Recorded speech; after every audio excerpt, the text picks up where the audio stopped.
Hello and welcome to Toolbox for the Trades. I'm Amanda Salvatore, and today I speak with Mark Pyrah, President and Director of Client Care at Peak Landscape.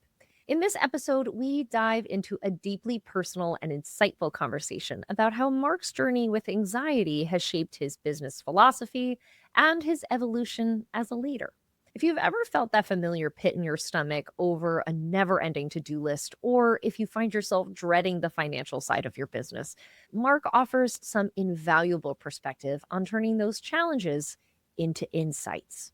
We also explore how to apply that same mindset when it comes to adopting new technology, specifically how to take the fear out of incorporating AI into your operations. I hope you enjoy this conversation as much as I did.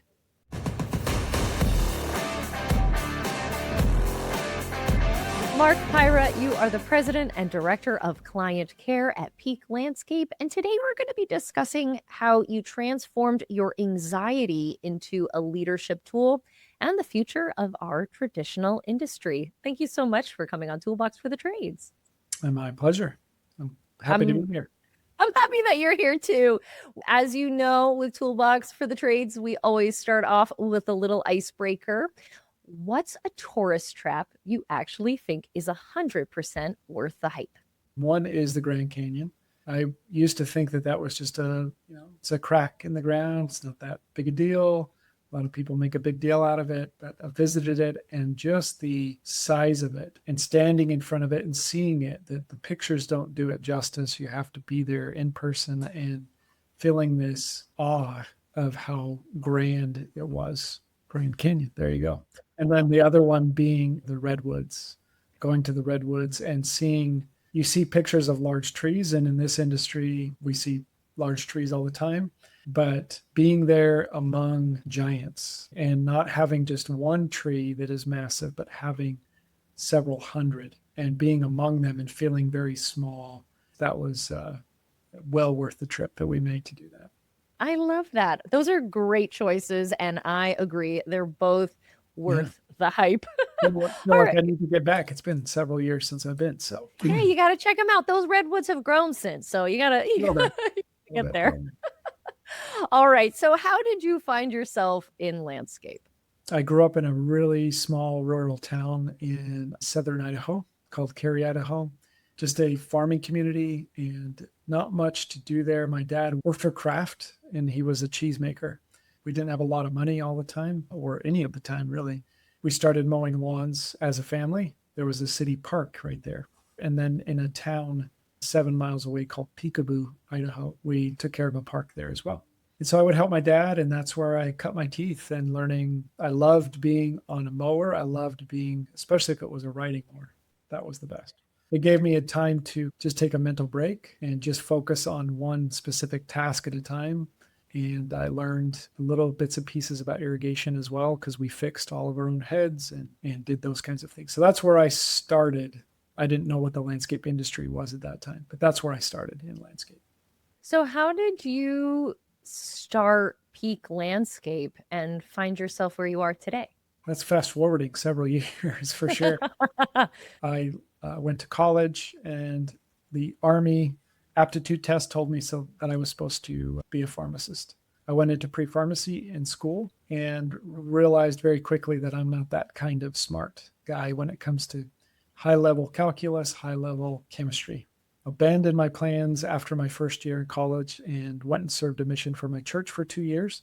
I went back to school, and the school I happened to be going to, which was BYU Idaho, has a tremendous horticulture program. And I took a design class and just fell in love with the concept of design, the concept of creating something out of nothing. And so I just pursued it at that point, spent 2 more years getting my landscape horticulture degree, moved to California, to Los Angeles, to work for a company there for a year, came to the Northwest in Oregon and started working for a company here. But then I met my business partner, Jason Osley. He approached me and said, hey, we should start our own thing. So that's what we did. So that was just over 20 years ago that we decided to take that leap. And I've always been kind of had an entrepreneur mind, but this is the longest job I've ever had. What a great story. I don't think a lot of people think maybe design when they're mowing lawns when they're 12, that that's a possibility or that's the thing that's really going to get them excited every day, right? But Right. once you break open an industry, there's all of these other facets that you can discover for yourself that really fit your personality. When we originally spoke, you were generous enough and vulnerable enough to tell me about your struggle with anxiety and general anxiety. This is something that you have been dealing with since you were a little kid. How has that bit of a worry or that nagging in the back of your head, how do you think it's shaped your approach to leadership and decision making? It's given me the opportunity to really organize myself. So if I allow myself to just focus on thoughts or things that make me anxious or think too far in the future or think about whatever problem it is, and if I don't sit down, plan, and try to strategize and work my way through the problem, then that anxiety can really take over and really be a problem. I've always wanted to be a leader in the sense that I always wanted to not necessarily be in front and be that guy that's like, follow me, I know everything. But I've always wanted to serve other people. I've always wanted to teach and to make others feel good.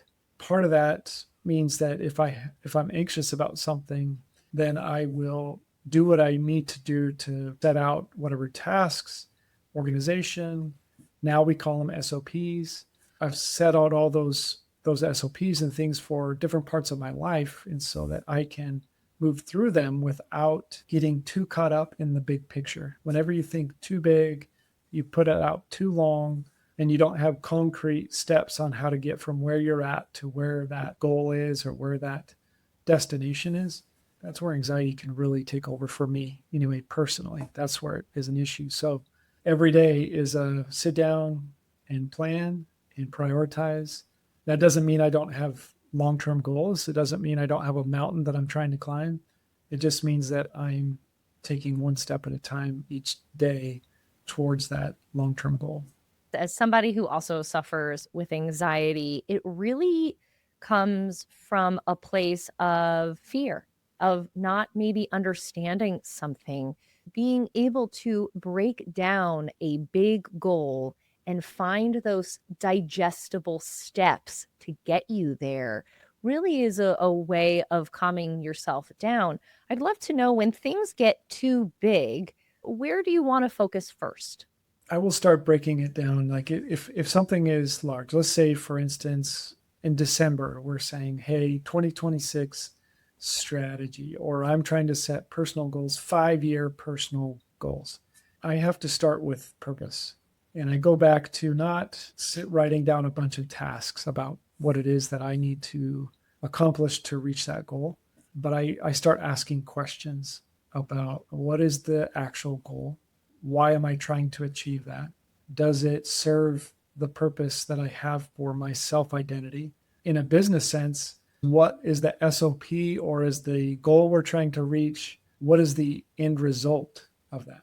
What is the consequence? Because sometimes we'll say, well, we want to reach X amount of revenue or we want to reach certain net profit or whatever that might be. But why? Why is that important? Why do we want to reach that goal? How does it benefit us? And if those aren't specific and you're not asking those questions, then you end up getting halfway down the road of planning this goal or whatever it might be. And you'll be like, I don't even know why we're planning anymore. I don't even know how half of these things that we've planned, are they really important or not? I read a book called The 4 Disciplines of Execution, which is an amazing book. It helped me instead of just writing down a bunch of tasks, because I was a Mr. Taskmaster. I have lists upon lists, and I loved checking off tasks. You talked about fear, and one of my fears is losing time to accomplish whatever I want to accomplish. I would write tasks and that I would check off those tasks, and that would make me feel, unfortunately, toxically. I would base my value on the number of tasks that I completed, not based on the goals that I was trying to reach or the purpose for those goals. And so I call that clearing the deck. when you're just trying to get rid of as many tasks as you can, but you're not really even accomplishing the most important tasks. And so that's what that book helped me kind of see, is through the whirlwind, through the tornado of life, what is the most important thing that needs to be accomplished, and then set a path to reach that specific thing. There's so much good that can be done in life that we don't have the time to do everything that's good. We have to prioritize and only do what's better or do what's best. There's a reason that I've kind of really focused on this and really made sure that I understand what is it that I fear, what is causing my anxiety, truly what's causing it. Because the other side of anxiety, if you get too much on your plate, the other side of the coin of anxiety is depression. I can remember at the age of about 32, somebody had to tell me that, hey, I think you're depressed. And I thought I was just anxious, right? But when you pile so much on your plate and you don't do anything to try to organize that or understand it, and you're just it becomes toxic, and then you become depressed and you become overwhelmed. You don't feel like there's a way out. There's not any hope. And that can be a dark place to go. The feeling that I would describe that you get when you're not properly working on it, or you're allowing it to kind of take over, is you just become numb to everything, and you really don't have high or low. You're just there. You're just experiencing, you're going through the motions. One thing that's super helpful for me is when you accomplish a task, and I wouldn't even say a task, but for instance, we're updating our SOPs right now for water management because we're about ready to go into the season. When you find something fun and exciting and you've improved your SOP through organization and all these things, share it. Share those moments that are little victories to you. Share them with your team, share them with your loved ones, whoever it might be, because those little things, and if you're able to teach that to somebody else, that's where the anxiety starts to just disappear. Is you've affirmed it for yourself, and then if you help others along the way, those are the two things that have kind of helped me kind of weather most of the anxiety storms I traditionally had. I love this idea of helping others and finding that stillness through giving others an opportunity, helping them out, and giving of yourself in that way, I think is such a natural thing for people to want to do. I think we all want to help each other out, though we might not think that is the case, but it feels so good to help people. I could see why that would be one other way to manage this anxiety. Now, I know when you started in this industry, obviously you started off as a lawn guy, not a numbers guy, right? So why would you say understanding your finances when it came to the business, how did that help your anxiety? There's two things that probably stress me out more than most, and I wouldn't say I'm unique for sure, and that is revenue and cash flow. So money in, money out. Those are the two things that probably stress me out the most. So I've tried to learn as much as I can on that side. But heavens to Betsy, I think the one thing that I wish I could go back and just tell myself 7 years ago, 10 years ago, 20 years ago is you need to buckle down and really understand what truly drives a business and what truly needs to be understood financially in a business to make sure you're successful long term. Because there's a lot of moments in the past where you get frustrated because you're not making money or you're not profitable and you don't understand why. When you get to that spot, that can be pretty frustrating because we've worked incredibly hard and then you get to the end and there's nothing there. That's where most of the frustration can come from. Now, you mentioned this before, but in your opinion, what really matters in business is knowing your free cash flow.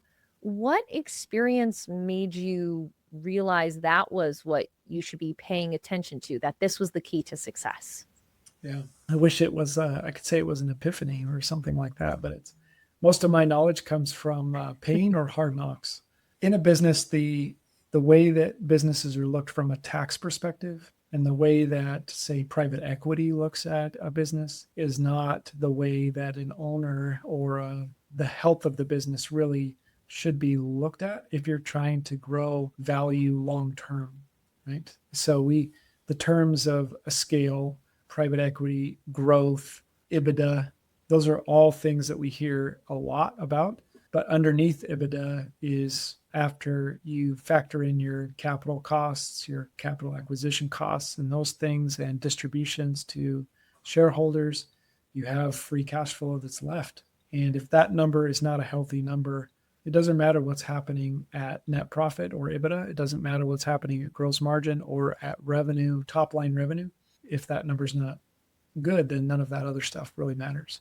So once you started focusing on free cash flow, what changed within the business? Your decisions start to change for sure. You really focus heavily on not just revenue, but the right kind of revenue. That's always been part of our ideal customer profile strategy, is finding the customers that are going to provide the right kind of revenue that is profitable, that's good for us, good for our team, good for the business, that provides the free cash flow that we need. But then it's also determining, when you start to make purchases, you're focusing on those items that don't hinder your overall progress and the building of this free cash flow. So your mindset changes as to what you're trying to grow. But I think a lot of it also is you're not setting yourself up with a false premise that, hey, we just did X amount of revenue, top line revenue, so we must be successful. It may not be the case. Like I said, in the past, we've had months where we've done what we thought we did really well. We build the most we've ever built, and then we look at the bottom and free cash flow because of capitalization or because of different costs that have come in. You don't have as much free cash flow as you thought you would. For business owners who are really trying to get a sense of their financial operations within their business, and they want to start looking at free cash flow and kind of come at it from that angle, what would be your advice on how to set that up and how to find success? Well, it's not too much different than what they're already tracking. So if they understand their profit and loss, there's really three main statements or reports that they need to track. One being your profit and loss or your income statement, your statement of cash flows, which is a report that can be run in most accounting software systems, and your balance sheet. And when you combine those together, you're trying to just pull information from those to get to the point where you can say, well, I'm going to take my EBITDA and then I'm going to minus out other capital costs that we had to make. I'm going to minus out distributions to shareholders, current liabilities, short-term liabilities that need to be accounted for that you're paying for on a monthly basis, but that are not accounted for potentially in your income statement. This would be like loans that you're making, that you're paying for, right? You're paying for them, but your depreciation number in your income statement might not be matching up to what you're paying. So I was just looking at, okay, what's my net profit or my EBITDA? And then factor in these other 2 or 3 items. And that gives you your free cash flow. I can imagine owning a business and starting off, like we said before, as a lawn guy and not a numbers guy, that there is a lot of anxiety and almost pushback when it comes to understanding the numbers of your business. If someone is experiencing that type of anxiety and they have that fear of really kind of diving deep and understanding their finances, where do you think they should look and what should they maybe implement for themselves? First rule of thumb is don't ignore it, because that will cause more anxiety for sure. Learning is one of my tools for getting rid of anxiety, is just diving in, constantly learning new things that you don't understand. So on the finance side, that's where it's been for me.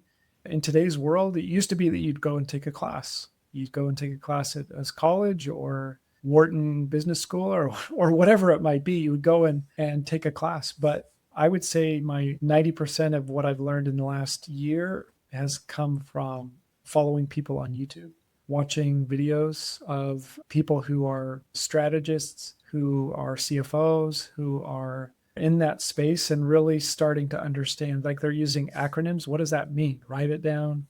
And then I will go and research what that means. But the web now is just full of information that's free, that you don't have to, really, you can learn at your own pace. And as much as you're willing to learn or want to learn, it will come to you. And then I would say just within the last 6 months, AI has been a tremendous teacher, Because when I go on Google and do a Google search, I have to search through multiple links to find the right information. But using AI has been tremendous in me just being able to have a conversation with it and look up concepts and learn concepts and figure out how does that apply to me? That's been a tremendous help. AI is on top of everyone's mind right now. I'd love to kind of dive into AI a little deeper. You are taking the time to teach your team about AI, you're incorporating it into the business. How is a 20-year-old landscape company like Peak Landscape using AI today to become better professionals and better people? The answer is a lot. It's changing so quickly that things that I was using AI for maybe a year ago or even 6 months ago has completely changed or has upgraded to the point now where it's a lot easier for our team to understand and to use. We started with scope of work, so that's been a big one for us. We want our proposals to be the best and to be the most clear. And when you're working with different account managers and arbor consultants and all kinds of different people, they all have different personalities, writing styles. We use AI quite a bit for scope of work clarification and to make sure that our scopes of work are really good. So that's just a simple one. That's child's play, I guess, as they would say. Just recently, we've started creating custom AI assistants. And these AI assistants are by position. And so our account managers, or we call them asset managers, arbor consultants, general managers, maintenance supervisors, we're all starting to build these custom AI assistants that are specific to their position, specific to Peak Landscape. And so the AI assistant is trained to answer questions based on their position description, their job duties, Aspire, what they're supposed to be doing in Aspire, or information from Aspire, searches that they need to find. They can use that to just go ask questions about pricing, about estimating standards, all of that. So we're starting one now. I'm just wrapping up the details. It's for our water management technicians, but we'll have ones for our enhancement crew leaders, for anybody to have on their phone, like an app that they can ask questions about anything related to Peak or, for instance, the irrigation design or troubleshooting, and it will respond to them and give them in their own language what it is that we've trained that AI assistant to give them. I love this idea because now you're cutting out the middleman or waiting on finding out information. Who do Calling I need to somebody. ask? Exactly. Yeah.